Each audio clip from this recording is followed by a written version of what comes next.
অনুষ্ঠান আয়োজন কৰিছে। প্ৰথমতে মই আজি এই অনুষ্ঠানটি সন্মানীয় সভাপতি পৰিত্ৰাণ ডেকাৰামৰীয়া লগতে আমাৰ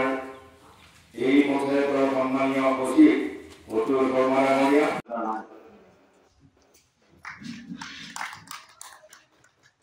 ঠিক তেনেকুৱা এটা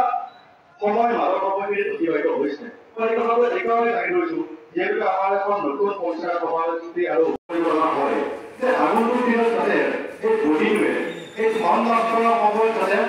আঁচনিৰ ওপৰত বিশেষকৈ গুৰুত্ব দিয়ে, যাতে 10 লাখ টকা যদি এটা পঞ্চায়তে পায় 10 লাখ হোৱাৰ ভৱিষ্যত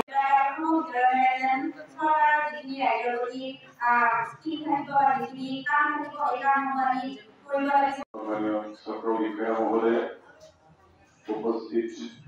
বিশিষ্ট ব্যক্তিসকল তথা আমাৰ সদৰুঘৰ গাঁও পঞ্চায়তৰ সমূহ নৱনিৰ্বাচিত গাঁও পঞ্চায়তলৈ আমাৰ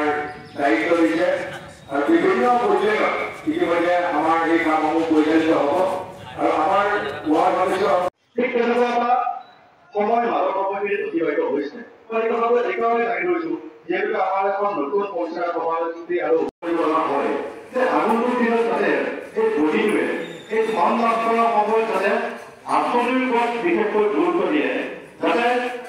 10 লাখ টকা যদি এটা পঞ্চায়তে পায় 10 লাখ হোৱাৰ ভৱিষ্যত